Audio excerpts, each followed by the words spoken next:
السلام علیکم ورحمۃ اللہ وبرکاتہ۔ بسم اللہ الرحمن الرحیم۔ الحمد للہ وکفى وسلام علی عباده الذین اصطفى اما بعد۔ الحمد للہ رب العالمین والعاقبۃ للمتقین والصلاة علی رسولہ محمد وعلی آلہ واصحابہ اجمعین۔ رب اشرح لي صدري ويسر لي أمري واحلل عقدة من لساني يفقهوا قولي۔ رب يسر ولا تعسر وتمم بالخير، رب زدني علما، رب زدني علما، رب زدني علما۔ أعوذ بالله من الشيطان الرجيم، بسم الله الرحمن الرحيم۔ يا أيها الناس اتقوا ربكم الذي خلقكم من نفس واحدة وخلق منها زوجها وبث منهما رجالا كثيرا ونساء واتقوا الله الذي تساءلون به والأرحام إن الله كان عليكم رقيبا۔ صدق الله العظيم۔ معزز بزرگان محترم، نوجوانان اسلام، عزیزان گرامی، سامعین عزام، عمائدین شہر، پردہ نشین خواتین امت اسلامیہ، قرآن کریم کے چوتھے پارے سورہ نساء کی ابتدائی آیت کو میں نے پڑھا، جس کے اندر اللہ تعالی نے عورتوں اور مردوں کے تعلق سے فرمایا کہ اے اللہ کے بندوں، تم اللہ سے ڈرتے رہو کہ اللہ نے تم دونوں کو ایک ہی جنس سے پیدا کیا، اور مردوں کے لیے عورتوں کو پیدا کیا اور عورتوں کے لیے مردوں کو پیدا کیا۔ اللہ تعالی نے اس نظام کائنات کا ایک عجیب سا اصول بنایا ہے، ایک عجیب سلسلہ بنایا ہے کہ پوری کائنات، پوری دنیا بڑی خوبصورت ہونے کے باوجود ایک عورت کے پھول کے بغیر یہ چمن بڑا سونا نظر آتا ہے، بڑا ویرانہ نظر آتا ہے۔ اور مرد جس کو اللہ تعالیٰ نے قوام بنایا، اور قرآن کریم کے اندر کہا گیا کہ الرجال قوامون علی النساء، تمہیں عورتوں پر قوام بنایا گیا، اور پھر عورتوں کو مردوں کے اختیار میں دیا گیا، مردوں کی ذمہ داری میں عورتوں کو دی گئی، اور کہا گیا کہ یہ عورتیں تمہاری بیویاں بن کر تمہارے دل کے سکون کا باعث بنے، تمہارے غموں کو دور کر کر خوشیاں واپس لائیں، نفرتوں کے زہر میں محبت کے شبنم کو ملا کر تمہارے زندگی کے سکون کو تمہارے لیے قابل قبول کرائیں۔ اور یاد رکھو کہ زمانے میں تم جس طرح ترستے رہتے ہو، پریشان ہوتے رہتے ہو، اللہ تعالیٰ نے ایک دوا کے طور پر عورت کو بنایا، اور عورت جو ماں کی طرح پیش آئے اور ماں کی محبت اور مامتا دے تو ایک بچوں کے لیے ضروری ہوتی ہے کہ اگر عورت ماں بن جائے تو وہ اپنی اولاد کے لیے ایک انتہائی رحم کا مینارہ ثابت ہوتی ہے۔ اے عورت بہن بن جائے تو بھائی کے لیے ایک بہترین بازو ثابت ہوتی ہے۔ اے عورت بیٹی بن جائے تو باپ کی آنکھوں کی ٹھنڈک ثابت ہوتی ہے، اور اے عورت اگر بیوی بن جائے تو اپنے شوہر کے گھر کو جنت بناتی ہے، اور بگڑے ہوئے شوہر کو ولی بناتی ہے، پاک باز بناتی ہے۔ بزرگان محترم، عزیزان ملت، اللہ تعالیٰ نے عورتوں کو بڑی نعمت بنایا، اللہ تعالیٰ نے عورتوں کو بڑی دولت بنایا، اور عورتوں کے تعلق سے نبی کریم صلی اللہ علیہ وسلم نے ارشاد فرمایا کہ اے لوگو، یہ بیٹیاں تمہاری، یہ عورتیں تمہاری، یہ دنیا میں اللہ کی نعمت ہے۔ حضور نے فرمایا کہ دنیا ایک بہترین نعمت ہے، اور اس دنیا میں سب سے بہترین نعمت ایک مسلمان کی نیک بیوی ہوا کرتی ہے۔ سورہ نساء کے اندر انہی حالات کی طرف، انہی بحث کی طرف پورے امت اسلامیہ کی توجہ کو مرکوز کرایا گیا، اور عورتوں کی شان کے بارے میں بتایا گیا۔ یہ عورتیں اول زمانے میں، دور اول میں بڑی ذلیل تھی، اسے بیٹی کہہ کر کوئی باپ پکارنا پسند نہیں کرتا تھا۔ ایک باپ یہ نہیں چاہتا تھا کہ میں کسی بیٹی کا باپ بنوں، کسی داماد کا شوہر بنوں، کسی داماد کا سسر بنوں۔ لیکن اس کے باوجود جب عورتوں پر ظلم و ستم بہت بڑھ گئے، اور اس دنیا میں نبی اکرم صلی اللہ علیہ وسلم تشریف لائے اور آپ نے فرمایا کہ بیٹیاں زندہ دفن کرنے کے لیے نہیں ہیں، بلکہ اسے تم پالو پوسو کہ یہی بیٹیاں تمہیں جنت میں لے کر جائیں گی۔ عورتوں کو عزت عطا کیا نبی اکرم صلی اللہ علیہ وسلم نے اور فرمایا اے عورتیں، تم پردے میں رہو، اپنے شوہر کے مال کی حفاظت کرو، ان کے بچوں کی پرورش کرو اور اپنے شوہر سے سچی محبت کرو، پھر جنت کے جس دروازے سے چاہو تم چلی جاؤ، تمہیں دنیا کی کوئی طاقت روک نہیں سکتی۔ مگر آج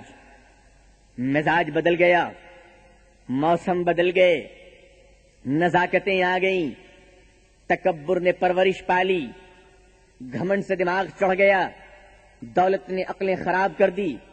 بیوٹی پارلر کی یہ دیوانی عورتیں، میک اپ کے سامانوں کی مریدی عورتیں، ہاف اسکرٹ پہن کر گھومنے کا جنون پا کر چلنے والی عورتیں، جنہوں نے دنیا دیکھ لی اسٹار چینل کے ذریعے سے، امریکہ اور سوئٹزرلینڈ کے ننگے پن اور برہنہ پن کو دیکھ لیا، اور نہ پوچھئے ٹیلی ویژن نے ان کے دماغ کو کتنا خراب کیا کہ عورتیں آج معلوم نہیں ہوتی کہ یہ وہی عورت ہے جو ایک نازک سی پھول تھی، یہ وہی عورت ہے جو مامتا کا سمندر بن کر اپنے بچوں کی پرورش کرتی تھی، یہ وہی عورت ہے جو دست و بازو بن کر اپنے بھائی کے لیے ایک دامن محبت کو پھیلایا کرتی تھی، کیا یہ وہی عورت ہے جو بیٹی بن کر اپنے باپ کی آنکھوں کی ٹھنڈک کا سبب ہوا کرتی تھی، کیا یہ وہی عورت ہے جو کبھی بیوی بن کر عائشہ کا رول ادا کرتی ہے، کبھی بیوی بن کر حضرت فاطمہ الزہرا کا رول ادا کرتی ہے، جس عورت کی وجہ سے حضرت آدم علیہ السلام کو جنت میں دل لگا اور اللہ نے اسے بہترین خوشبو اور بہترین پھول بنا کر دنیا میں بھیجا اور مردوں کے دلوں میں اس کی محبت کو ڈال دی اور بتایا کہ عورت ایک نازک سی زندگی ہے، اس پر ظلم نہ کرو۔ لیکن آج بات الٹی ہو گئی، حالات الٹے ہو گئے، عورتوں نے وہ کرنا شروع کر دیا کہ جو کرنے کی جرت شیطان کو نہیں ہو رہی ہے، اور شیطان بھی شرمندہ ہے کہ اے عورتیں، واقعی کیا تم میری بڑی خالہ بن گئی ہے؟ کیا واقعی تو میری بڑی استاد بن گئی ہے؟ آج تو مرد ان کے غلام بن گئے ہیں، عورتیں ان کے سروں پہ بیٹھ گئی ہیں، نہ پوچھے کس قدر گھروں میں بغاوتیں ہوتی ہے، پھولوں سے نزاکت ختم ہوئی، پتھر کے صنم کا دور آیا، عورت میں جہالت در آئی، مردوں پہ ستم کا دور آیا۔ آج عورتیں شرافت کے پہلو میں بیٹھ کر وہ حرکتیں کر رہی ہیں کہ یقین نہیں ہوتا کہ مسلمانوں کی بیٹیاں ایسا کر سکتی ہیں۔ ہم تو یہ سوچتے تھے کہ یہ حرکتیں یہودیوں کی بیٹیوں کی ہوگی، یہ حرکتیں تو عیسائیوں کی بیٹیوں کی ہوگی، یہ حرکتیں مشرک اور کافروں کی بیٹیوں کی ہوگی، لیکن آج مجھے کہنے دیجئے کہ آج جن حرکتوں کی طرف میں جا رہا ہوں، آج جن حرکتوں کی طرف اشارہ کر رہا ہوں، آج جس کردار کی نقاب کشائی کر رہا ہوں، وہ کردار، وہ اخلاق، وہ بد اخلاقی، وہ بد دیانتی، وہ ظلم و ستم ایک مسلمان کی بیٹیاں کر رہی ہے اور اپنے شوہروں کے ساتھ کر رہی ہے۔ پہلے ایک زمانے تک اس بات کو مشہور کیا گیا کہ مرد عورتوں پر ظلم کرتے ہیں، غریب کی جورو سب کی بھابھی ہوتی ہے، تھوڑا بھی ظلم ہو جائے، تھوڑی بھی کچھ گڑبڑ پیدا ہو جائے، ساڑی پھٹ جائے یا کپڑے درست نہ ہو، الزام تو اس بیچارے معصوم بھولے بھالے نادان مردوں کی طرف ہی آتا ہے۔ دنیا سمجھتی ہے کہ آج اگر یہ عورت کی آنکھوں میں آنسو ہے تو اس کے شوہر کے ظلم کی وجہ سے ہے، لیکن میں بتا دوں معافی کے ساتھ کہ جتنی مکر و فریب کی آنسوئیں عورت بہا لیتی ہے، شاید مگر مچھ بھی بہانے کی جرت نہیں کرتی ہے۔ عورتوں کا سب سے بڑا ہتھیار اس کے آنکھوں کے وہ آنسو ہیں کہ جس آنسو کے 2 قطرے ٹپکا کر وہ ساری دنیا کو اپنا ہم نوا بنا لیتی ہے، اور ہم نوائی بھی اس لیے نہیں کہ وہ اپنے گھر والوں کی حمایت میں بنائیں، ہم نوائی بھی اس لیے کہ وہ اپنے شوہر کے خلاف ہم نوا بناتی ہیں، اپنے سسر کے خلاف ہم نوا بناتی ہیں، اپنے ساس، دیور اور ننند کے خلاف ہم نوا بناتی ہیں۔ عورتوں نے اپنے آنسوؤں کا استعمال اس طرح کرنا شروع کر دیا۔ ایک زمانے تک مرد بدنام رہے کہ جہیز کے لیے مرد ستاتے ہیں،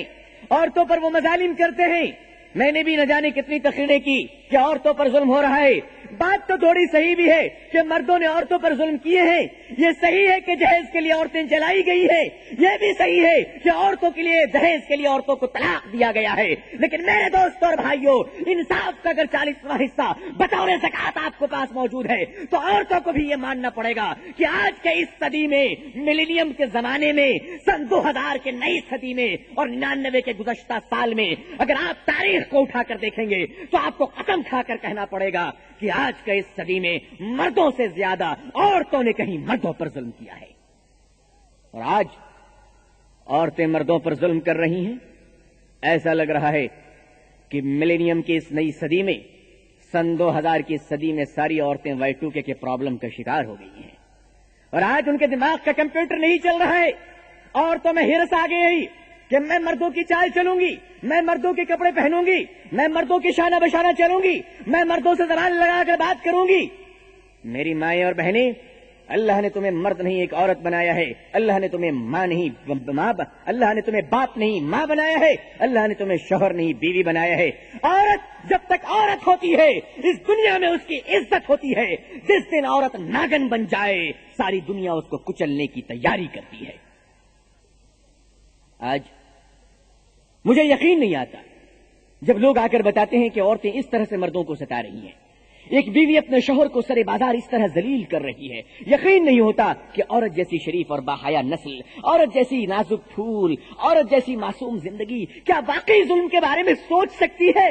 یہ برقعے میں لپٹی ہوئی خوبصورت حسین چاند سا چہرہ، یہ زلفیں بکھرائی ہوئی جس پر بادل بھی قسمیں کھا رہی ہے، یہ ان کی انگڑائی کوئل جیسی بولیاں، یہ ان کی شرافت سراپا رحمت، جنہیں دیکھ کر ایسا لگتا ہے کہ اللہ اللہ، اگر دنیا میں ان کے حسن اور نزاکت کا یہ عالم ہے تو جنت کی حوروں کا کیا عالم ہوگا۔ یقین نہیں آتا کہ یہ عورت ناگن بن کر ڈس رہی ہے، یہ عورت ظلم اور ستم کر رہی ہے، لیکن واقعہ تو واقعہ ہے، سچائی تو سچائی ہے، حقیقت تو حقیقت ہے، سورج تو سورج ہے، دین تو دن ہے، اور خوشبو اور بدبو میں دونوں فرق ہے، یہ تو آپ کو تسلیم کرنا ہی پڑے گا۔ اصلاح معاشرہ پر بہت سارے بیانات ہوئے اور ہم نے نوجوانوں سے کہا قسمیں کھاؤ تم کہ بغیر جوڑے جہیز کی شادیاں کرو گے۔ نوجوان ہمارے جوش میں آئے، حضور صلی اللہ علیہ وسلم کی سچی محبت میں پا کر، سچی محبت اور عشق میں آ کر انہوں نے وعدہ کیا کہ میں جوڑے جہیز نہیں لوں گا، میں کسی سے کوئی رقم نہیں لوں گا، لڑکی کے باپ سے کوئی مطالبہ نہیں کروں گا، لڑکی کے والد کی طرف سے کوئی دعوت نہیں کھاؤں گا، اپنے پیسہ خرچ کر کے لڑکی کے گھر میں جاؤں گا، پورے نکاح کا خرچہ برداشت کروں گا اور غریب لڑکی سے نکاح کروں گا۔ جو لڑکیاں گھروں میں رو رہی ہیں، سسک رہی ہیں، تڑپ رہی ہیں، ہم اپنا مال خرچ کر کے اسے بیاہ کریں گے اور اس لڑکی کو اپنی بیوی بنائیں گے۔ اور اپنی قسموں کو نوجوانوں نے پورا کیا، اپنے وعدے کو پورا کیا، لیکن ہوا کیا؟ اس کا انجام کیا ہوا؟ اس کا نتیجہ کیا ہوا؟ عورتیں کہتی ہیں کہ یہ مرد بڑے لالچی ہیں، عورتیں کہتی ہیں کہ مرد بغیر جہیز کے شادی کرنے کے لیے تیار نہیں، مگر میں ایسے سینکڑوں مقدمات اور سینکڑوں واقعات آپ کو دکھانے کے لیے تیار ہوں کہ جہاں نوجوانوں نے اللہ اور اس کے رسول کی محبت میں اپنے قدم کو آگے بڑھایا، اپنے ماں باپ کے دل کو توڑا ہے، اپنے گھر والوں کو چھوڑا ہے اور غریب لڑکی کے ہاتھ کو پیلا کیا اور اپنے مال و پیسے خرچ کر کر اس لڑکی سے شادی کیا، لیکن اس کا نتیجہ کیا نکلا؟ اس کا نتیجہ یہ نکلا کہ وہ گھمنڈی لڑکی، وہ اپنے باپ کی طاقت پر کرنے والی، وہ اپنے بھائیوں کی طاقت پر غرور کرنے والی، وہ بد اخلاق ماں کی پرورش کی ہوئی بیٹیاں، جب یہ خوددار نوجوان کے گھر میں بیوی بن کر آتی ہے تو پہلے ہی دن سے جھگڑا شروع ہو جاتا ہے، اور یہ جھگڑا شوہر کی طرف سے نہیں بلکہ بیوی کی طرف سے ہوتا ہے۔ اور وہ لڑکی کہتی ہے کہ تمہیں کون پوچھتا تھا، یہ تو میرے باپ کا احسان ہے کہ اس نے مجھے تیری بیوی بنا کر تیرے گھر میں پہنچا دیا، تو اپنے گھر سے اپنے باپ کو نکال، اپنے ماں کو نکال، اپنے بھائی کو نکال، اپنے بہن کو نکال، صرف میں رہوں گی۔ یہ عورت تو گھر کو بسانے کے لیے آئی تھی، آج گھر میں بہو بن کر آتے ہی گھر کو اجاڑنے کے بارے میں کیسے سوچنے لگی؟ ایک عورت کے بارے میں ایسا کیسے سوچا جا سکتا ہے؟ آپ ذرا غور کیجئے۔ اس کے بعد وہ شوہر کہتا ہے کہ ماں باپ میرے پیارے ہیں، میں اسے نہیں چھوڑوں گا۔ بیوی غصے میں آتی ہے اور اپنے شوہر سے بات کرنا چھوڑ دیتی ہے اور جھوٹی جھوٹی باتوں پر لڑنا شروع کر دیتی ہے۔ وہ ماں جو بیٹی کے بگاڑنے کا سبب ہے، آج کل جتنے طلاق ہو رہے ہیں، جتنی خلا ہو رہی ہے اور لڑکیوں کی طرف سے جتنا بگاڑ ہو رہا ہے، مجھے کہہ لینے دیجیے کہ اس میں 90% لڑکیوں کے ماں کا قصور ہے کہ انہوں نے اپنی بیٹی کو صحیح سے سمجھایا نہیں، صحیح سے پڑھایا نہیں، صحیح سے پرورش نہیں کی، اور شادی کے بعد اپنی بیٹی کو شوہر کے فرائض کے متعلق نہیں بتاتی ہے، بلکہ سسرال جا کر اپنی بیٹی سے پوچھتی ہے، بتا تیرا سسر کیسے باتیں کرتا ہے، بتا تیری ساس تجھ سے کیسے رہتی ہے، بتا تیرے شوہر کا تعلق اور شوہر کا رویہ تیرے ساتھ کیا ہے۔ تو وہ لڑکی جس نے ماں سے اپنے باپ کی شکایت کو سن سن کر پک چکی تھی، وہ لڑکی جس کو سن چکی تھی کہ میری ماں ہر گھڑی ہر وقت مصلے سے لے کر دعا تک، حج سے لے کر عمرہ تک، گھر سے لے کر دکان تک، مارکیٹ سے لے کر بازار تک، باتھ روم سے لے کر کچن تک ہمیشہ اپنے شوہر یعنی میرے باپ کی شکایت کرتی رہتی تھی، وہ لڑکی پریپیڈ رہتی ہے اور اپنے ماں کے سامنے ہی اسٹارٹنگ اپنے شوہر کی شکایت شروع کرتی ہے اور کہتی ہے میرا شوہر مجھے ٹھیک سے دیکھتا نہیں ہے، میرے زیوروں کا خیال نہیں رکھتا، مجھے کپڑے لا کر نہیں دیتا، الٹی سیدھی جھوٹی شکایت. وہ شوہر جو بیچارہ نمازی ہے، وہ شوہر جو بیچارہ دیندار ہے، جو اپنی بیوی کو اپنے دل پر نہیں بلکہ اپنے سر پہ بیٹھال کے رکھنا چاہتا ہے، لیکن یہ ظالم عورت اپنے نازک اور اپنے دلدار اور وفادار شوہر کو اپنے ماں کے سامنے بدنام کرتی ہے. اللہ کو جلال آتا ہے، فرشتے اس لڑکی پر لعنتیں بھیجتے ہیں جو اپنے شوہروں کی جھوٹی شکایتیں کرتی ہے. وہ ماں بھی کتنی ناپاک ہے، وہ ماں بھی کتنی ظالم ہے. اپنی بیٹی کو سمجھانے کے بجائے یہ درس دیتی ہے کہ اگر تیرا شوہر ایسا ہے، اگر تیرا شوہر تجھ سے باتیں نہیں کرتا، اگر تیرا شوہر تیرے سسر اور ساس کو اپنے گھر سے نہیں نکالتا، تھوک کر اپنے شوہر کے چہرے پہ تھوک دے اور واپس آ جا. تیرا باپ ابھی جوان ہے، تجھے کما کر کھلائے گا. ارے وہ نادان عورت، ارے وہ نادان عورت، اگر تجھے اپنی بیٹی کی جوانی باپ کی جوانی پر ہی چلانا تھا، اگر اپنی جوان بیٹی کو باپ کی کمائی پر ہی پالنا تھا، تو اس معصوم انسان اور وفادار شوہر کے ہاتھ میں اپنی بیٹی کا ہاتھ تو نے کیوں دیا تھا؟ وہ لڑکی گھمنڈ میں اپنے ماں باپ کے گھر چلی جاتی ہے اور شوہر سے ذرا محبت کی باتیں بھی نہیں کرتی، بلکہ کہہ دیتی ہے کہ میری کون سی قسمت پھوٹ گئی تھی کہ میں تیری بیوی بن گئی، تو اس سے بڑا بدقسمت اس شہر میں کوئی انسان نہیں ہے. اور اپنے شوہر کا دل توڑ کر اپنے باپ کے گھر جاتی ہے. بات اتنی میں ختم نہیں ہو جاتی. اس کے بعد اس کے باپ کتنے نادان ہیں دیکھیے، اس کے بھائی کتنے نادان ہیں دیکھیے. فوراً ایک مقدمے کی تیاری ہوتی ہے کہ چلو ڈوری کیس جہیز ہراسانی کا مقدمہ تمہارے شوہر پر دائر کر دیتے ہیں تاکہ پولیس تمہارے شوہر کو پکڑ لے اور جیل میں اتنی پٹائی کرے کہ اس کی ہڈیاں تک ٹوٹ جائے. یہ ہو رہا ہے ایک انصاف کے ساتھ، ایک ایمانداری کے ساتھ نکاح کرنے کا انجام. اس کے بعد وہ خوبصورت لڑکی نقاب میں لپٹی ہوئی ایک چاند جو حور معلوم ہوتی ہے، اپنے باپ اور اپنے جوان بھائیوں کے ساتھ دندناتی ہوئی بے شرم اور بے آبرو بے حیا بن کر پولیس انسپکٹر کے پاس جاتی ہے اور جھوٹا مقدمہ دائر کرتی ہے کہ میرا شوہر مجھ سے جہیز کا مطالبہ کر رہا ہے، میرا شوہر مجھ سے لاکھوں روپے منگوانے کے لیے مجھے مار رہا ہے، پیٹ رہا ہے. جس شوہر نے اپنا پورا پیسہ خرچ کر تم سے نکاح کیا، وہ تم سے لاکھوں روپے کیوں مانگے گا؟ پولیس انسپکٹر کے سامنے ایک شریف لڑکی اپنی زبان سے اپنے شوہر کے خلاف جھوٹی شکایتیں کر رہی ہے. ذرا شرم نہیں آتی کہ جس شوہر کے پہلو میں تم نے اپنے آبرو کا مالک اسے بنایا اور اپنے جسم کو تم نے سونپ دیا، جس سے محبت اور وفاداری کی تو نے قسمیں کھائی اور اللہ کا نام لے کر تو نے اس کے ہاتھ کو پکڑا ہے، آج تو اس شوہر کے خلاف جھوٹی شکایتیں دائر کر رہی ہے، جھوٹا مقدمہ دائر کر رہی ہے. اور اس کے بعد لڑکی کا باپ 10,000 روپے کی رشوت پولیس انسپکٹر کو دیتا ہے اور کہتا ہے انسپکٹر صاحب، جس داماد کو میں نے پھولوں کا ہار پہنایا تھا، آج آپ اس داماد کو پکڑ کر لائیے اور جیل کی سلاخوں میں اتنے جوتے ماریے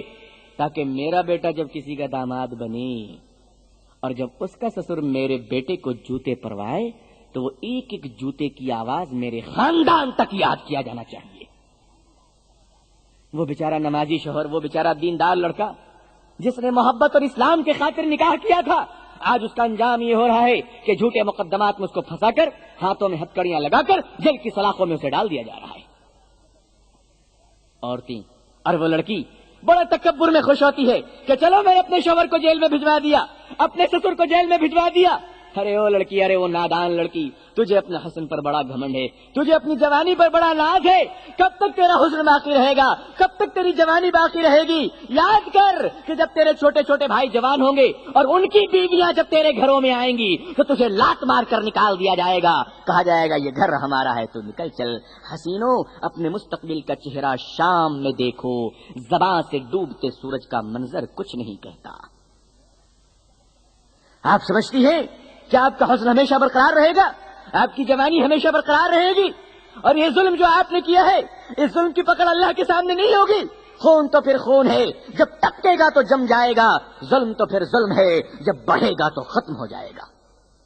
آج یہی باتیں ہیں. اور پھر عدالت میں بات پہنچتی ہے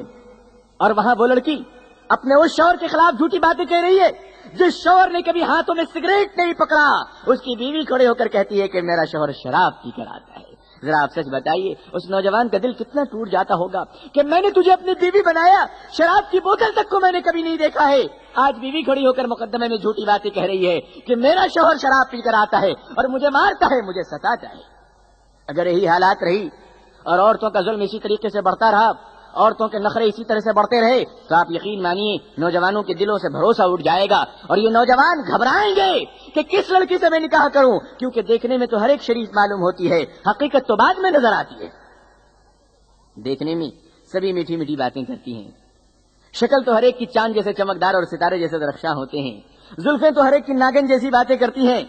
لیکن بھروسہ کس پر کیا جائے, کس پر یقین کیا جائے؟ آج یہی وجہ ہے کہ شریف لوگ آگے بڑھنے سے ڈر رہے ہیں کہ ہم کس لڑکی سے نکاح کریں. اور نکاح کے بعد لڑکیاں کہتی ہیں مجھے زیور لا کر دو, مجھے فلانے رشتہ دار کی شادی میں جانا ہے. یہ بیچارہ غریب جو ایمانداری کی کمائی کماتا ہے, رشوت کے پیسے ہیں نہیں کیونکہ یہ پولیس کی نوکری تو کرتا نہیں ہے. اب یہ بیچارہ غریب اپنی بیوی سے کہتا ہے کہ میں تجھے کہاں سے لا کر دوں. تو وہ ظالم لڑکی جس کے شرافت کے بول, جس کی صداقت کے الفاظ, جس کی میٹھی میٹھی باتوں سے لوگ متاثر ہو گئے, وہ کہتی چوریاں کر کر لاؤ, تم بھاڑ میں جاؤ, اپنے گھر کو بیچ کر لاؤ. اگر تم خرید نہیں سکتے تو مارواڑیوں کے یہاں سے سود پر تم زیور لے کر آؤ تاکہ میں پہن کر جاؤں اور اپنے حسن اور نزاکت کا مظاہرہ کروں. آپ اندازہ کیجئے ایک مرد اس عورت کے بارے میں کیا سوچ سکتا ہے, ایک شوہر اپنی بیوی کے بارے میں کیا سوچ سکتا ہے. کیا واقعی یہ وہی لڑکی ہے کہ جس سے میں نے نکاح کیا اور شرافت کی قسمیں کھائی, اور وہ لڑکی جس کی بڑی تعریفیں ہو رہی تھی آج کیا نکل رہی ہے یہ؟ اگر یہی حالات رہے تو لڑکوں کو یہ مشورہ دینا پڑے گا. آج دارالقضا میں آپ چلے جائیے, لڑکیوں کی طرف سے ہزاروں درخواستیں پڑی ہوئی ہیں کہ ہمیں اپنے شوہر سے خلا چاہیے, ہمیں اپنے شوہر سے خلا چاہیے. جو لڑکیاں بلا وجہ اپنے شوہروں سے طلاق مانگتی ہیں, اللہ اور اس کے رسول کی لعنت ہوتی ہے ان پر. وہ عورتیں بے حیا ہیں, فاحشہ ہیں, عیاش عورتیں کی طرح ہیں جو اپنے شوہروں سے بلا وجہ طلاق مانگتی ہیں, پیسوں کے لیے, کپڑوں کے لیے, زیوروں کے لیے. تمہیں ایک دن دنیا سے جانا ہے, تمہیں ایک دن دنیا سے رخصت ہونا ہے. ذرا یاد کرو تم کب تک رہو گی. مشینی دور نے ناز و ادا کا قتل کیا, مشینی دور نے ناز و ادا کا قتل کیا. بدن کو چیر کے انگڑائیاں تلاش کرو, یہ شرط ہے کہ بدن میں نہ ہو روح اور یہاں ہو, یہ شرط ہے کہ بدن میں نہ روح اور یہاں ہو. تمہیں یہ حق ہے کہ آزادیاں تلاش کرو. عزیزان ملت, روزانہ ایسے واقعات منظر پہ آ رہے ہیں کہ لڑکیوں کی جانب سے اپنے شوہر اور ان کے بزرگ والدین پر ظلم و تشدد کیا جا رہا ہے, انہیں ناکردہ گناہوں کی سزائیں دی جا رہی ہیں, انہیں سر عام ذلیل کیا جا رہا ہے. تکبر کے نشے میں مغرور لڑکی رشوت کے زور پر اپنے وفادار شوہر اور بے گناہ ساس سسر کو جیل کے سلاخوں میں ڈال کر سسک سسک کر رونے پر مجبور کر دیتی ہے. پولیس آتی اور لے کر چلی جاتی ہے. پولیس کو اتنا احساس بھی نہیں کہ سچائی کا معائنہ کریں, سچائی کی تحقیق کریں. بس ایک لڑکی نے رو دیا, دھو دیا, آنکھوں سے آنسو کو ٹپکا دیا تو آپ کیا سمجھتے کہ آنسو سچائی کے قطرے ہیں؟ آپ کو تحقیق کرنی چاہیے. اس لڑکے کے والدین جو بوڑھے ہیں, بیمار ہیں, ہارٹ پیشنٹ ہے, شوگر پیشنٹ ہے, ان کو لا کر پولیس اسٹیشن میں بیٹھایا جاتا ہے. اس کا مطلب تو یہ نہیں ہے کہ ڈوری کیسز کا اس طرح سے مس یوز کی جائے, پولیس اسٹیشن سے لے کر عدالتوں تک اس کا جھوٹ اور غلط استعمال کیا جائے. اگر یہی حالات رہے, اگر یہی کیفیت رہی,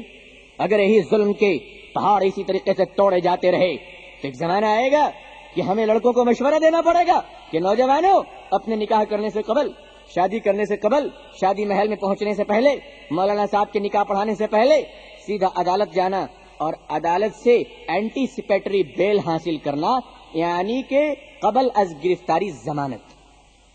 عدالت سے کہنا میلاد مجھے بیل دیجئے. کہا کیوں؟ کہا میں نکاح کرنے جا رہا ہوں, 1 ہفتے کے بعد وارنٹ آ سکتا ہے جہیز ہراسانی کا مقدمہ کا. شادی سے پہلے بیل لے کر بیٹھنا پڑے گا تاکہ اگر پولیس آئے تو لڑکے کہیں کہ میں نکاح سے 1 ہفتہ پہلے میں نے اینٹی سپیٹری بیل لے لیا تھا, لہذا تم مجھے اریسٹ نہیں کر سکتے. یہ حالات آ جائیں گے, بھروسہ اٹھ جائے گا, نکاح ایک مذاق بن جائے گا. بات بات پر طلاقیں لی جا رہی ہے, بات بات پر گھر اجڑ جا رہے ہیں, بات بات پر محبت کی دنیا بگڑ جا رہی ہے, بات بات پر انسانیت کا جنازہ اٹھ رہا ہے, بات بات پر شریف شرافت ننگی ہوتی چلی جا رہی ہے. کوئی انتہا ہے؟ ایک عورت سے ایسی امید کس طرح کی جا سکتی تھی؟ اور تھوڑی تھوڑی باتوں میں بس مرد کو بدنام کیا جاتا ہے کہ ظلم مرد نے کیا ہے. ہم آہ بھی کرتے ہیں تو ہو جاتے ہیں بدنام, وہ قتل بھی کرتے ہیں تو چرچا نہیں ہوتا. اور لڑکیوں کے والدین اس سلسلے میں بہت حد تک ذمہ دار ہوتے ہیں. اگر والدین اپنی بیٹیوں کو یہ سبق دیں کہ جہاں برتنیں ہوتی ہیں وہاں آواز آتی ہے, جہاں آگ جلتی ہے وہاں تھوڑی سی گرمی بھی ہوا کرتی ہے. جب دن آئے گا تو روشنی پھیلے گی, جب سورج نکلے گا تھوڑی سی گرمی آئے گی. میاں بیوی جب ایک ساتھ رہیں گے تو تھوڑے بہت محبت اور پیار کے ساتھ ساتھ تھوڑی بہت کشیدگی اور جھگڑا بھی ہوا کرے گا. کیا تمہارے اندر جھگڑا نہیں ہوا؟ کیا تیرے ماں باپ نہیں لڑتے تھے؟ جھگڑے کا یہ مطلب تو نہیں کہ گھر کو اجاڑ دیا جائے, جھگڑے کا یہ مطلب تو نہیں کہ شوہر کو جیل کی سلاخوں کے پیچھے ڈال دیا جائے, جھگڑے کا یہ مطلب تو نہیں ہے کہ اپنے ساس سسر کو ذلیل کیا جائے. جھگڑے تو ہوتے ہیں کون مجرم ہے کسے سامنے لایا جائے، کون مجرم ہے کسے سامنے لایا جائے، کتنے چہروں سے نقابوں کو ہٹایا جائے، کہاں کہاں بتاؤ۔ اور اس کے بعد آج عورتوں میں ایک بڑا شوق چل پڑا ہے، گھروں سے نکلنے کا، ملازمت کرنے کا، آزادی کی راہوں پر چلنے کا۔ بچوں کی پرورش کا شوق اس عورت میں نہیں ہے۔ اب یہ عورت ماں نہیں بننا چاہتی، یہ عورت پرائم منسٹر بننا چاہتی ہے، یہ عورت ایک شریف بیوی نہیں بلکہ ایک ریسپشنسٹ بننا چاہتی ہے، یہ عورت ایک سچی بیٹی اور بہن نہیں بلکہ فیکٹریوں کی مینیجر بننا چاہتی ہے۔ بہت اچھی بات ہے، بڑا شوق ہے آپ کو۔ آج میک اپ کی دنیا بہت آگے بڑھ گئی، ریولان کمپنی سے لے کر پیرس کے تمام میک اپ کمپنیوں نے آج اتنا پروفٹ کمایا کہ گلی گلی میں چپل جوتوں کی طرح بیوٹی پارلر کھلے ہوئے ہیں اور عورتیں جا کر پیسے وہاں بہا رہی ہیں۔ لیکن محض ایک جملہ یہاں پر میں کہہ دینا چاہتا ہوں، اگر یہ سجنا جھجنا، اگر یہ سجنا سنورنا، بیوٹی پارلر میں جانا، میک اپ کرنا اگر شوہر کے لیے ہوتا تو کوئی بات نہیں تھی، لیکن مجھے معاف کیجیے گا، کون عورت ہے جو آج کے زمانے میں اپنے شوہر کے لیے بہت زیادہ سجتی ہے؟ وہ تو بہت شریف عورتوں کا زمانہ گیا، اور آج بھی اگر کچھ ہے تو بہت تھوڑی ہے جو شریف عورت صرف اپنے شوہر کے لیے جیتی ہے، صرف اپنے شوہر کے لیے خوبصورت کپڑے پہنتی ہے، صرف اپنے شوہر کے لیے اپنے حسن کو سنوارتی ہے۔ آج تو عورتیں کپڑے اپنے شوہر کے لیے کم پہنتی ہیں، بریگیڈ روڈ کے نوجوانوں کے لیے زیادہ پہنتی ہیں۔ آج کی عورتیں سجتی سنورتی اپنے شوہر کے لیے کم ہیں، کلبوں کے لیے زیادہ، تھیٹروں کے لیے زیادہ، سڑکوں کے لیے سج دھج کر نکلتی ہیں، قیمتی اسپرے لگا کر، بہترین میک اپ کر کر، ایسا معلوم ہوتا ہے کہ نہ پوچھیے یہ کون جا رہی ہیں۔ دیکھنے میں ایسا محسوس ہوتا ہے کہ جیسے نواب واجد علی شاہ کی آخری چشم و چراغ اور ان کی آخری پوتی ہیں، اتنی مالدار ہیں، مگر ان کے گھروں میں جا کر دیکھیے تو بدبو آتی ہے اور کپڑوں کو دیکھ کر قے آتا ہے، اتنی گندی رہتی ہیں یہ۔ بس سڑکوں پہ لبوں پہ بہترین لپسٹک ہے، گالوں میں لالی ہے، اور میک اپ اور پاؤڈر نے اپنا چمتکار دکھایا ہے۔ اور وہ لپسٹک مسلمان عورتوں کو معلوم ہونا چاہیے کہ آپ جو لپسٹک لگاتی ہیں وہ لپسٹک کا انٹرنیشنل فارمولا یہ ہے کہ اس لپسٹک کو کمپنی والے سور کی چربی میں ڈال کر تیار کرتے ہیں۔ سور کی چربی سے بنی ہوئی لپسٹک کو ایک مسلمان ایک مسلمان عورت اپنے لبوں پر لگاتی ہے اور سمجھتی ہے کہ ہم نے بڑا کمال کر دیا، سمجھتی ہے کہ ہمارے ہونٹ سرخ ہو گئے۔ سور کی چربی لگا کر اپنے ہونٹ کو لال کرنے والی عورت، ذرا یاد کر اگر قیامت میں جہنم کی آگوں سے اگر تیرے ہونٹوں کو لال کیا گیا تو کیا کرے گی تو اس دن؟ اور میک اپ یہ کوئی بری چیز تو نہیں، لیکن اس پر فضول خرچی ہو، اس پر شوہر کے پیسے برباد کیے جائیں، اس کے لیے گھر کو اجاڑا جائے، اس کے لیے طلاق لی جائے، اس کے لیے گھر کو برباد کی جائے، لعنت ہے، تف ہے ایسے میک اپ پر جو ہمارے گھروں کو برباد کر دے۔ اور میک اپ کر کر عورتیں جب سڑکوں پہ چلتی ہیں، آج کل تو برقع پہننا بھی فیشن ہو گیا ہے۔ برقع پردے کے لیے نہیں پہنا جاتا ہے بلکہ کالے برقعے تو فیشن کے لیے پہنے جا رہے ہیں، عجیب عجیب ڈیزائن میں برقعے ہیں۔ پہلے یہ پردے کے لیے، شرافت کے لیے، حیا کے لیے پہنا جاتا تھا، آج تو یہ ایک لیٹسٹ فیشن بن چکا ہے۔ آج یہ ماڈلنگ چند دنوں کے بعد میں سمجھتا ہوں کہ شاید فیشن انڈسٹریز برقعے کو بھی ماڈلنگ کی دنیا میں لا کر ایڈورٹائز کا سلسلہ بنائیں گے۔ عورتیں برقع پہنی ہوئی ہیں، آدھا چہرہ لپٹا ہوا ہے، آدھا سر کا بال کھلا ہوا ہے، سامنے آدھے سر کے بال نظر آ رہے ہیں، اچھی شکلیں آدھی نظر آ رہی ہیں، نام ہے کہ برقع لپیٹ رکھا ہے۔ یہ زمین پہ رہتے ہیں، فلک پہ قیام کرتے ہیں، یہ زمین پہ رہ کر فلک پہ قیام کرتے ہیں، کٹا کر انگلی شہیدوں میں نام کرتے ہیں۔ آدھا برقع پہن کر اپنے آپ کو شرم و حیا کی مورتی سمجھاتی ہیں۔ حقیقت تو یہ ہے کہ ان کے سر کے سامنے کے بال کے جو ڈیزائن ہوتے ہیں یہ تمام مردوں کو دکھانا چاہتی ہے۔ یہ عورتیں بے شرم عورتیں ہیں جو برقع پہننے کے باوجود بھی ننگی ہوتی ہیں، جو برقع پہننے کے باوجود بھی بے آبرو ہوتی ہیں، جو برقع پہننے کے باوجود بھی بے پردہ ہوتی ہیں، جو برقع پہننے کے باوجود بھی بے شرم ہوتی ہیں۔ یہ برقع صرف ایک فیشن بن چکا ہے اور بچوں کے ساتھ جا رہی ہیں میک اپ کی تہوں میں۔ شکل عظیم کی اوریجنلٹی چھپ چکی ہے، نام بدل گیا، صفات بدل گئے، حقیقت بدل گئی، ہستیاں بدل گئی۔ میں پوچھتا ہوں ان عورتوں سے، اگر آپ بہت سج دھج کر منی اسکرٹ پہن کر سڑکوں سے گزر رہے ہیں کہ ہر دیکھنے والے کی نگاہیں ترس رہی ہیں، اگر اسی حالت میں تمہاری موت ہو جائے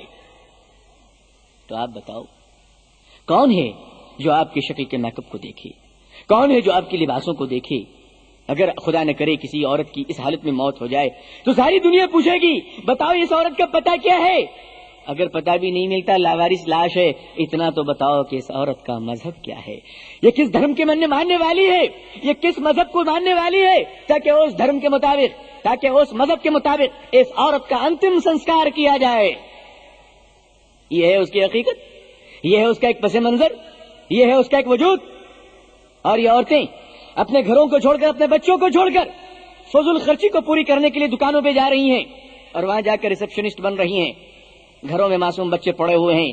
ان عورتوں کے کمانے کے ضد کی وجہ سے، ان عورتوں کے گھروں سے نکلنے کی وجہ سے آج ان کے بچے جیتے جی یتیم بن چکے ہیں، آج ان کے بچوں کا سہارا چھین چکا ہے۔ آج یہ بچے اپنی ماں کو نہیں پا رہے ہیں، ماں باپ زندہ ہیں مگر کیا کریں، آج انہیں کوئی نہیں کہنے والا ہے۔ اور کچھ مرد بھی ایسی عورتوں کو پسند کرتے ہیں کہ جو عورتیں سڑکوں پہ چلیں، دھوم دھام سے اپنے حسن کا مظاہرہ کریں، وہی عورتیں میں پسند آتی ہے۔ ذرا آپ اندازہ کیجئے، میں آپ سے ایک فیصلے کی بات جاننا چاہتا ہوں، آپ کو کون سی خاتون پسند ہے؟ آپ کو کون سی عورت پسند ہے؟ وہ خاتون جو انتہائی وفاداری کے ساتھ اپنے شوہر کی خدمت میں شربت پیش کرتی ہے، یا وہ خاتون جو مصنوعی حسن و جمال، آنکھوں میں پرفریب عشق کا ساغر لے کر کسی مے خانے میں عیاش لوگوں کی خدمت میں شراب پیش کرتی ہے؟ آپ کو کون سی خاتون پسند ہے؟ وہ جو دل میں ممتا کا سمندر لے کر اپنے معصوم بچے کی پرورش کرتی ہے اور اسے مستقبل کا ولی بناتی ہے، اسے مستقبل کا خواجہ بناتی ہے، اسے مستقبل کا غوث بناتی ہے، اسے مستقبل کا بزرگ بناتی ہے، اسے مستقبل کا عالم بناتی ہے، اسے مستقبل کا حافظ بناتی ہے؟ یا وہ خاتون جو کپڑوں کی طرح وفاداریاں بدلتی ہو، موسم کی طرح نگاہیں پلٹتی ہو اور ایک ناگن کی طرح اپنے بچوں کو صرف ڈسنا سکھاتی ہو؟ آپ کو کون سی خاتون پسند ہے؟ وہ جو شرم و حیا کے پاکیزہ لباس میں ملبوس جنت کی حور معلوم ہوتی ہو، جس کی طرف اگر شوہر دیکھے تو زندگی کے سارے غم بھول جائے، باپ دیکھے تو اپنی بیٹی کی نظریں اتارے، بھائی دیکھے تو اپنی بہن کی شرمیلی اداؤں پر قربان ہو جائے؟ یا وہ خاتون جو نیم اوریاں لباس یا پھر تنگ پینٹ شرٹ میں آوارہ حیوان کی طرح گھروں سے نکل کر فٹ پاتھ اور سڑکوں کو اپنا مرکز بنا لے اور دیکھنے والوں کی نگاہیں ناپاک ہو جائیں، دل میں ہوس کا شعلہ بھڑک اٹھے، ہر شخص اپنی ہوس کی تسکین کے لیے اسے نوچنا چاہے، لوٹنا چاہے؟ زمانے میں ایسی عورتیں آپ کو مل جائیں گی۔ جس عورت کو افراد خاندان کی خدمت کرنا تھا، آج وہ عورت ہوٹلوں میں کام کر رہی ہیں اور دن میں پرسنل سیکرٹری اور رات میں پرائیویٹ بیوی کے عہدے پر فائز کر دی گئی۔ فلموں، اشتہاروں، میگزین اور اخباروں میں عورت کے حسن نزاکت، ناز و انداز کی قیمت لگائی جا رہی ہے۔ آزادی کے نام پر اس کے عزت اور ناموس کی دھجیاں بکھیر دی گئی۔ فیشن، اشتہار اور ماڈلنگ کے نام پر سرے بازار عورت کو برہنہ کیا جا رہا ہے۔ عورت آج عیاش تاجروں کی خدمت میں سرکش کے جانوروں کی طرح خود کو پیش کر رہی ہیں کہ نچاؤ مجھے جس طرح تمہیں نچانا ہے، دیکھو مجھے جس طرح تمہیں دیکھنا ہے، استعمال کرو مجھے جس طرح تمہارا دل چاہے۔ لومڑی کی عقل رکھنے والے عیاش تاجروں نے دیکھا کہ اس سے زیادہ بے وقوف قوم اور کہیں نہ ملے گی جو خوشیوں کے نام پر ننگا پن، آزادیوں کے نام پر جسم کی بربادی، زندگی کے نام پر خودکشی قبول کرنے کے لیے آئی ہو۔ اور انہوں نے اس خوبصورت نازک گڑیا کو آدھے کپڑے پہنا کر اور آدھے ننگے رکھ کر کلب میں، کھیل کے میدان میں، ملکہ حسن کے مقابلے میں، خبریں پڑھنے میں، باکسنگ کے میدان میں، سوئمنگ پول تیراکی میں، جھاڑو سے لے کر ہوائی جہاز تک کے ایڈورٹائز میں عورت کو انتہائی بے دردی کے ساتھ ایک جانور کی طرح استعمال کیا۔ اور عورتوں کی عقل مندی تو دیکھیے، وہ اس ظلم کو دنیا کا سب سے عظیم ترین انصاف قرار دے رہی ہیں، اور وہ ہر ایسی ناپاک ذمہ داریوں کو ہر وقت سلام کرنے کے لیے تیار بیٹھی ہوئی ہیں۔ عورتوں کے نازک ہاتھوں میں آزادی نسواں کا دل فریب جھنڈا تھما دیا گیا، جذباتی نعروں میں انہیں مست کر دیا گیا، اور یہ نعرہ دیا گیا عورت مرد سب برابر ہے۔ یورپ کے لوگوں نے، امریکہ کے لوگوں نے، ویسٹرن کلچر کے لوگوں نے ان عورتوں کو جذباتی نعروں میں مست کر دیا، جذباتی شراب پلائے گئے، اور ان عورتوں سے کہا گیا کہ اے عورتیں، محمد رسول اللہ کے قانون کو تو توڑ دے اور کھڑے ہو کر پیشاب کرنے والوں کا قانون کو تو اپنا لے۔ عورتوں نے اپنے گھر کو ویران کیا، اپنے گھر کو اجاڑ دیا، ایک گھر ویران ہو گیا، بچے یتیم ہو گئے، کلیسا سے لے کر میخانے تک یہ عورتیں پہنچ گئیں، اور آزادی کے نام پر کہاں تک پہنچ گئی؟ عدالتوں میں پہنچ گئیں کہ ہماری آزادی صرف اتنی کی نہیں کہ گھر سے نکال کر ہمیں فیکٹری میں پہنچا دی جائے، ہماری آزادی اتنی نہیں کہ ریسپشنسٹ سے اٹھا کر ہمیں تھیٹر اور فلم کے پردوں میں پہنچا دیا جائے۔ عدالتوں سے عورتیں درخواست کر رہی ہیں، میں نے اخبار میں پڑھا کہ میلاد مجھے اس بات کی پرمیشن دیجیے کہ ہم مسجدوں میں جا کر مردوں کے ساتھ نماز پڑھیں۔ عورتیں عدالتوں سے اجازت مانگ رہی ہیں کہ مسجدوں میں داخل ہو کر مردوں کے ساتھ نماز پڑھیں۔ ارے وہ عورتیں، تجھے اللہ کی عبادت کرنے کے لیے بھی غیر مسلموں کی اجازت کی ضرورت پڑی ہے۔ حضور صلی اللہ علیہ وسلم کے زمانے میں عورتیں رات کے وقت مسجد آیا کرتی تھیں، دن کے وقت نہیں، وہ بھی چھپ چھپا کر بہت پردے میں۔ حضور کے زمانے کی عورتیں جتنا اللہ سے ڈرتی تھی، آج کی ولی جیسی عورت بھی اس کا مقابلہ نہیں کر سکتی۔ حضور صلی اللہ علیہ وسلم کے زمانے میں عورتیں جتنا پردے کا خیال کرتی تھی، آج ہم اس کا تصور تک نہیں کر سکتے۔ حضور صلی اللہ علیہ وسلم تشریف رکھے ہوئے ہیں، حضرت عائشہ سامنے بیٹھی ہوئی رضی اللہ تعالیٰ عنہ، حضرت عبداللہ ابن مکتوم رضی اللہ تعالیٰ عنہ ایک نابینا صحابی آ رہے تھے، اللہ کے نبی صلی اللہ علیہ وسلم نے ارشاد فرمایا عائشہ اس اندھے صحابی سے پردہ کرو۔ عائشہ نے کہا یا رسول اللہ صلی اللہ علیہ وسلم صحابی تو اندھے ہیں۔ حضور نے فرمایا عائشہ تم تو اندھی نہیں ہو۔ ایک عورت کو بھی کہا گیا کہ تم بلا وجہ کسی مرد کو نہ دیکھا کرو۔ حضرت عمر کا جب زمانہ آیا تو حضرت عمر فاروق رضی اللہ تعالیٰ عنہ نے عورتوں کو مسجد میں آنے سے منع کر دیا، کہا کہ آج وہ زمانے نہیں ہے، آج وہ حالات نہیں ہے، اے عورتیں تم اپنے گھروں میں اللہ کی عبادت کیا کرو، کیونکہ اگر نماز کے لیے تم مسجد آؤ گی ثواب تو ملے گا، راستے میں اگر تیری وجہ سے کوئی فتنہ ہو گیا، راستے میں اگر تیری وجہ سے کوئی شرارت ہو گئی، تیری وجہ سے اگر تجھ سے کوئی بے پردگی سرزد ہو گئی تو نماز کا تو بیڑا غرق ہو جائے گا، اور ساری شرارت اور فتنے کا عذاب بھی تجھ پر مسلط کر دیا جائے گا۔ لیکن عورتیں کہنے لگی نہیں ہمیں مسجدوں میں جانا ہے، ہمیں مردوں کے شانہ بشانہ نماز پڑھنی ہے۔ شیطان نے سوچا اس سے بہتر کوئی ذریعہ نہیں ملے گا عورتوں کو بے پردہ کرنے کا۔ میں دیکھتا ہوں کہ رمضان کے مہینے میں عورتیں مسجد میں تراویح پڑھنے آتی ہیں، کیا ہوتا ہے اس کا نتیجہ؟ دیکھا ہے نگاہوں نے آپ کی بھی اور دیکھا ہے نگاہوں نے میری بھی، نئے نوجوان جو کمر تک بال چھوڑے ہوئے ہیں، ہاتھوں میں سورہ یاسین کا کاڑا ہے، اس دروازے پہ کھڑے ہوئے ہیں جس کے اندر عورتیں نماز پڑھ رہی ہیں، اور جھوٹ موٹ وہاں ڈیوٹی دے رہے ہیں تحفظ کے نام پر، سیکورٹی کے نام پر۔ اور پوچھئے ان نوجوانوں سے کہ تم یہاں کیوں کھڑے ہوئے ہو، تو وہ کہتے ہیں کہ میری بہن ہے، میری ماں ہے، حقیقت میں اس کی کوئی بھی نہیں ہے اندر میں،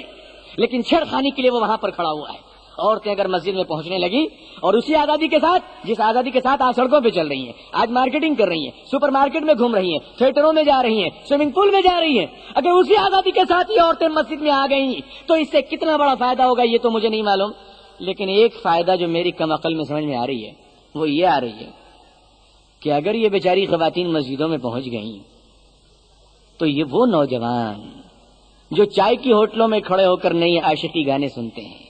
جو حجام کی دکانوں میں کھڑے ہو کر اپنے ہیئر اسٹائل کو ایوری ڈے چینج کیا کرتے ہیں، یہ سارے نوجوان چائے کی ہوٹلوں کو چھوڑ دیں گے، حجام کی دکانوں کو چھوڑ دیں گے، سب ٹوپی کرتا پیجامہ پہن کر وضو بنا کر سیدھا مسجد میں جا کر بیٹھ جائیں گے کہ اب وہ سارے آئٹم جو سڑکوں پہ ملا کرتے تھے اللہ نے سب مسجد میں بھیج دیا ہے،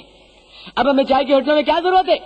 اور ان نوجوانوں کو اگر کوئی بلائے کہ آ جاؤ 1:30 بجے میرے گھر پہ، کہیں گے بیوقوف ہو، 1:30 بجے ظہر کی نماز کا وقت ہوتا ہے، اور میں تو اس مسجد میں نماز پڑھتا ہوں کیونکہ اس مسجد میں فلانے محلے کی عورتیں تشریف لاتی ہیں، فلانے نسل کی خواتین آتی ہیں،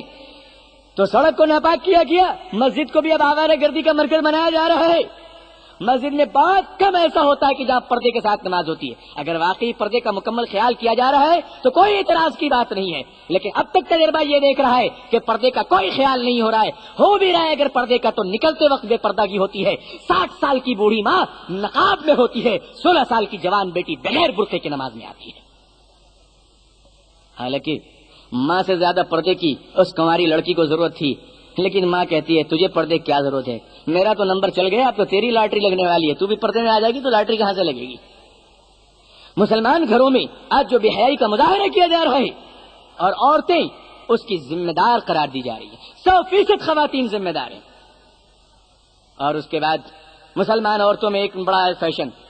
ویسے تو ساری عورتوں میں پڑ چکے ہیں لیکن مسلمان عورتیں ذرا زیادہ ذمہ دار ہیں، کیونکہ یہ حضور صلی اللہ علیہ وسلم کی امت ہے، حضور کی بیٹیاں ہیں صلی اللہ علیہ وسلم کی۔ مردوں کا لباس پہننے کا بڑا شوق چل پڑا، جینس پینٹ جینس شرٹ اور پہن کر چل رہی ہے، یہ تو اللہ کا شکر ہے کہ مردوں کو یہ جنون نہیں پڑا، ورنہ اگر واقعی کمپٹیشن شروع ہو جاتے کہ لڑکیاں لڑکوں کے لباس کو پہنی ہوئی ہیں، اللہ نے لڑکوں کو بچا لیا، ورنہ یہ بھی شلوار جمپر پہن کے گھومتے ہوئے نظر آتے، اور بوڑھے لوگ بھی اچھی اچھی سلک کی ساڑیاں پہنے ہوئے نظر آتے، کہتے بھائی یہ کمپٹیشن کا دور ہے، برابر کا زمانہ ہے اور برابری کر رہا ہو۔ خدا نے مردوں کو لالچ سے بچایا اور اللہ نے ہم نوجوانوں کی حفاظت کی، ورنہ اگر یہ نوجوان بہترین چوری دار شلوار جمپر میں ہوتے تو یقین مانیے ہم منہ دکھانے کے قابل نہ ہوتے کہیں پر۔ لیکن یہ جنون، یہ لالچ تو لڑکیوں میں کہ وہ ہمارے لباسوں کو پہن رہی ہیں۔ ہمارے نوجوان تو بیچارے بڑے سیدھے سادے ہوتے ہیں، بھولے والے ہوتے ہیں، ان کو کچھ نظر نہیں آتا، بس جہاں گئے وہیں شروع ہو گئے، کچھ نہیں دیکھا کہ یہ برقعے میں اپنے گھر کے لوگ ہیں یا غیروں کے لوگ ہیں، آئیڈینٹیفیکیشن بھی بڑا مشکل ہو جاتا ہے۔ یہ بیچارے بڑے سیدھے سادے نوجوان، ایک بس اسٹاپ میں من چلا نوجوان کھڑا ہوا تھا، 60 سال کی ایک بڑھیا، لیکن میک اپ اتنا زبردست کی تھی کہ عمر کا اندازہ لگانا مشکل تھا، 50% ڈسکاؤنٹ دو یا 25% ڈسکاؤنٹ دو۔ یقین مانیے میرا خیال ہے شاید 18 اور 20 سال کے درمیان معلوم ہوتی ہوں گی۔ نوجوان کا دل آ گیا، انہوں نے گنگنانا شروع کیا کہ رفتہ رفتہ میری نظر کسی سے لڑی ہے۔ بڑھیا نے سن لیا اور پلٹ کے کہا کمبخت، جس سے تیری نظر لڑی ہے وہ تیری ماں سے بھی بڑی ہے، تو کس سے نظر لڑا رہا ہے؟ یہ بیچارے بھولے والے نوجوان، ان کو زیادہ کچھ سمجھ میں نہیں آتا، بس یہ جہاں تہاں جا کر اپنی نظروں کو خراب کرتے ہیں۔ میں تو نوجوانوں سے درخواست کروں گا کہ کم از کم اگر یہ عورتیں بے حیا بن رہی ہیں، یہ عورتیں اگر بے شرمی کر رہی ہیں، تو آپ کم سے کم حیا میں آ جاؤ، آپ کم سے کم شرم میں آ جاؤ، اور آپ یہ بتاؤ کہ ہماری نظریں آوارہ نہیں ہیں، ہمارے کردار خراب نہیں ہے۔ انشاءاللہ اگر نوجوانوں نے پرہیز کرنا شروع کر دیا اور ہر شوہر اپنی بیوی کو، ہر باپ اپنی بیٹی کو، ہر بھائی اپنے بہن کو اگر اس طرح سے کنٹرول کرنا شروع کیا تو یقین مانیے کہ پھر ایک سماج میں سدھار آ جائے گا، نوجوانوں میں اصلاح آ جائے گی، عورتوں کے اندر پردہ اور حیا آ جائے گا۔ لیکن آج بالکل الٹا ہوتا ہوا نظر آ رہا ہے کہ جو پہلے الٹی سیدھی حرکتیں ہوا کرتی تھی آج اس کے ذمہ دار خواتین بنتی چلی جا رہی ہیں، شوہروں کی عزت دلوں سے چلی گئی اور اسی لیے گھر اجڑ گیا، تعلقات اچھے نہیں ہیں، تنگ کپڑے پہن کر سڑکوں میں جا رہی ہیں، ذرا خیال نہیں آتا۔ حضور صلی اللہ علیہ وسلم نے فرمایا کہ قیامت جب قریب آئے گی تو عورتیں کپڑا پہننے کے باوجود ننگی ہوں گی۔ صحابہ نے عرض کیا کیوں، کیا وہ کپڑے نہیں پہنیں گی؟ فرمایا کپڑے تو پہنیں گی، یا تو بہت پتلے کپڑے پہنیں گی جس میں ان کا جسم نظر آئے، یا اتنے ٹائٹ اور تنگ کپڑے پہنیں گی کہ جس میں جسم کا ساخت نظر آئے۔ فرمایا ایسی عورتیں کپڑا پہننے کے باوجود ننگی ہیں اور قیامت کے دن جہنم کی آگوں میں یہ عورتیں جلائی جائیں گی اور انہیں کوئی بچا نہ پائے گا۔ میری خواتین، امت اسلامیہ اور ماں بہنوں سے میں درخواست کروں گا کہ آپ اپنے کردار کو سنواریے اور نئی نسل کے جوانوں پر رحم کیجیے، مردوں پر رحم کیجیے، اپنے کردار کو درست کیجیے۔ اور مردوں سے بھی میں درخواست کروں گا کہ اپنے گھروں پہ نظریں رکھیں، کردار کو سنوارے۔ اللہ تعالیٰ پوری دنیا کے مسلمان عورتوں کو حضرت عائشہ کی زندگی نصیب فرمائے، حضرت فاطمہ کا طریقہ نصیب فرمائے۔ اللہ مسلمانوں کو اور مسلمانوں کی عورتوں کو اور اولادوں کو نماز قائم کرنے کی توفیق عطا فرمائے۔ اللہ تعالیٰ ہمیں اور آپ کو کہنے سننے زیادہ عمل صالح کی توفیق عطا فرمائے۔ آخر دعوانا الحمدللہ رب العالمین، والسلام علیکم ورحمۃ اللہ وبرکاتہ۔